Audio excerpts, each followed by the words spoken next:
Bienvenue sur Africa 24 dans cette nouvelle édition du QG Weekend. Voici les titres de l'actualité.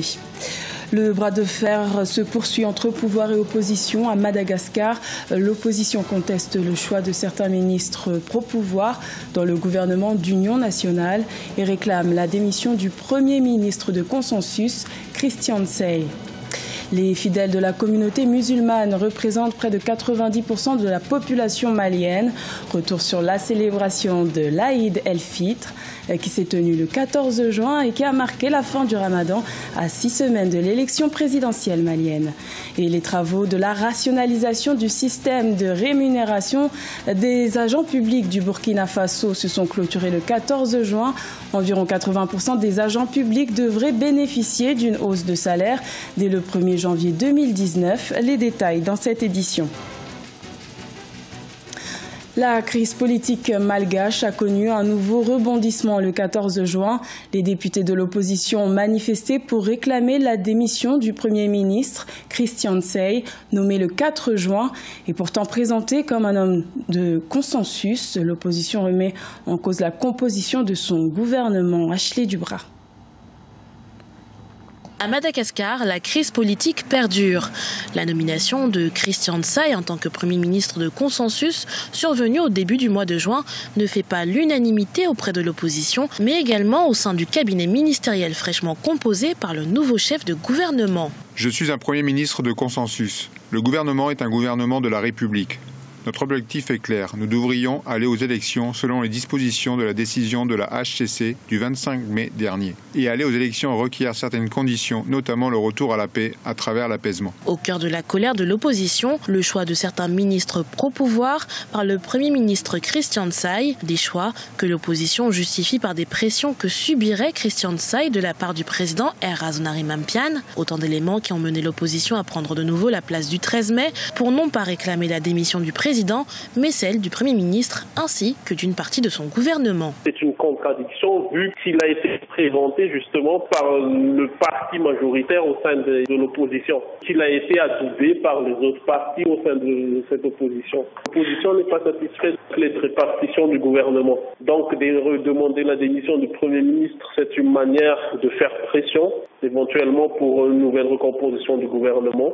Je doute fort qu'il y aura une nouvelle recomposition du gouvernement, sauf démission des ministres eux-mêmes, ou bien éventuellement effectivement une démission du Premier ministre qui n'est pas à l'ordre du jour jusqu'ici. Rappelons que Madagascar est enlisé dans la crise depuis fin avril, crise qui prend ses origines dans les lois organiques électorales qui ont pourtant été promulguées par les autorités. Les berges du fleuve Congo sont désormais dotées d'un nouvel axe routier de 4,600 km. Le président congolais Denis Sassou Nguesso a inauguré ce vendredi 15 juin la corniche sud de Brazzaville, une voirie urbaine qui permettra une optimisation du temps pour les habitants de ces quartiers. Reportage de notre correspondant Deva Panzou. Le président Denis Sassou Nguesso a inauguré la route de la Corniche de Brazzaville ce vendredi 15 juin 2018. Longue de 4,600 km au lieu de 5,200 km prévus, elle relie désormais le centre-ville au premier arrondissement Makelekele en réduisant la durée du trajet. Elle a été financée par l'Agence française de développement pour un coût total estimé à plus de 44 milliards de francs CFA au profit des Congolais. C'est une impression de satisfaction, de joie.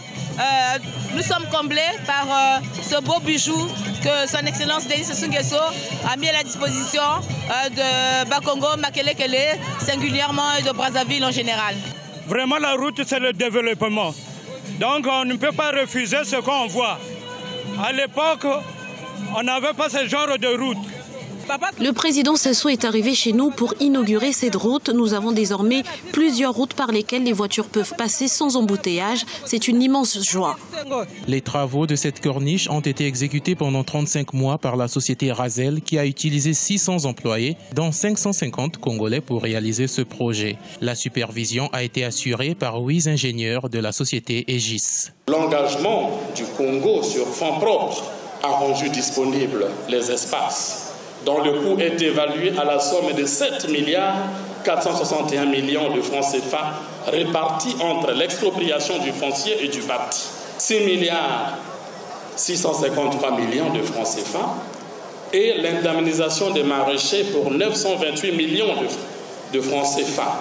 Cette corniche part du rond-point de la Case de Gaulle à Bakongo jusqu'au giratoire Fulbert-Youlou à Makelekele dans le 1er arrondissement. Les travaux avaient été lancés le 27 août 2015 et se sont achevés depuis le 3 mai 2018. Notons que le premier module de cette corniche avait été inauguré en février 2016.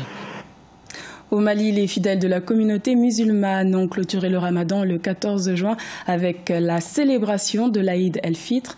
Et à quelques jours du prochain scrutin présidentiel prévu le 29 juillet 2018, tous ont prié pour des élections apaisées. Plus de 30 personnalités politiques ont déjà fait acte de candidature à la Cour constitutionnelle. Reportage de notre correspondant Mokhtar Bari, commenté par Marcel Farbamaroun. Après 29 jours de pénitence, les Maliens dans leur ensemble ont célébré la fin du jeûne de Ramadan ce jeudi 14 juin. À Bamako, les mosquées ont été prises d'assaut pour la traditionnelle prière d'Aïd el-Fitr. Le président de la République, Ibrahim Boubacar Keïta, a, comme de tradition, prié à la grande mosquée de la capitale. À l'instar de milliers de ses compatriotes, le président malien, candidat à la prochaine présidentielle, a prêché pour un Mali apaisé. On se prépare. Tous ceux qui ont l'ambition d'en être se préparent selon les règles de l'art et que les Maliens aient un choix libre, éclairé et souverain. C'est le vœu que je forme aujourd'hui ici, en cette mosquée sacrée de Bamako. Je souhaite de tout mon cœur que les Maliens retrouvent la paix et la concorde dans un dialogue fécond. Je souhaite aussi à l'ensemble des peuples africains de vivre dans la paix, d'être sur le chemin du développement. Si les hommes politiques ont les yeux rivés vers les prochaines échéances électorales avec des préoccupations diverses d'un camp à l'autre, le Malien lambda, lui, souhaite un pays encore plus fort à l'issue du scrutin à venir. Nous sommes à 45 jours des élections également au Mali ici. Et je souhaiterais que ça se passe dans la plus grande tranquillité, que ce soit une élection paisible, vraiment que ça se passe bien, Inch'Allah. C'est notre pays, nous souhaitons le meilleur. Et nous pensons qu'avec ce que le gouvernement est en train d'entreprendre par rapport aux élections, eh bien, nous permet d'espérer que nous aurons des élections apaisées. Les hommes politiques, il ne faut pas qu'ils vont gâter notre pays. Le pays n'appartient à qu'une seule personne, c'est pour tout le monde. Donc en voulant chercher le pouvoir, il ne faut pas qu'ils vont mettre le pays en feu. Donc ils n'ont qu'à essayer de voir ensemble celui qui va gagner, alors on n'a qu'à reconnaître les résultats des urnes. En attendant le début de la distribution des cartes d'électeurs prévues pour le 23 juin, les partis politiques affûtent leurs armes en vue de la campagne qui démarre le 7 juillet 2018. Déjà, 31 candidatures devront être examinées par la Cour constitutionnelle d'ici le 29 juin. Au Burkina Faso, la conférence sur la rationalisation du système de rémunération des agents publics de l'État s'est clôturée le 14 juin. Il en est ressorti que près de 80% des agents publics devraient bénéficier d'une hausse de salaire dès le 1er janvier 2019. Rappelons que le pays des hommes intègres compte plus de 170 000 agents de la fonction publique. Reportage de notre correspondant Jean-Paul Ouedraogo. À partir de janvier 2019, 80% des agents de la fonction publique connaîtront une augmentation de leur salaire en hausse. C'est l'une des recommandations de la Conférence nationale sur la rémunération des agents publics de l'État qui s'est tenue du 12 au 14 juin 2018 à Ouagadougou.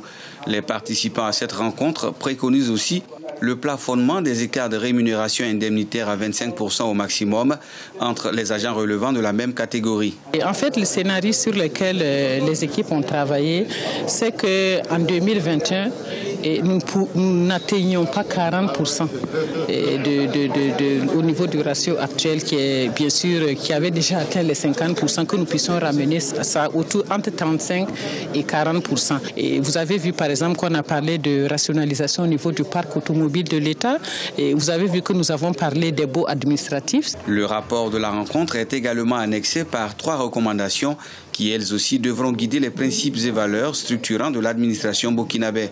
Cela permettra de ramener à la baisse le ratio actuel des dépenses publiques qui frôle les 50% des recettes budgétaires. Du côté des partenaires sociaux, c'est un énorme progrès vers la phase active du projet de réforme. Nous avions pour souci d'amener une équité, une certaine justice sociale au niveau des agents publics de l'État, En tout cas, à ce niveau, l'objectif semble atteint. Nous avions aussi le souci d'une amélioration continue des conditions de vie des travailleurs, des agents publics de l'État. Et là aussi, nous avons des pistes de solutions. La suppression d'institutions comme le Conseil économique et social, le médiateur du Faso ou encore le haut représentant du président du Faso a été également préconisé. Un comité technique sera chargé d'affiner les propositions de la conférence. D'ores et déjà, le gouvernement de son côté espère l'adoption du document final par la représentation nationale avant décembre 2018. Ce journal a été réalisé par l'ensemble de la rédaction. Merci de votre fidélité. Retrouvez dans un instant une nouvelle édition de l'information sur Africa 24.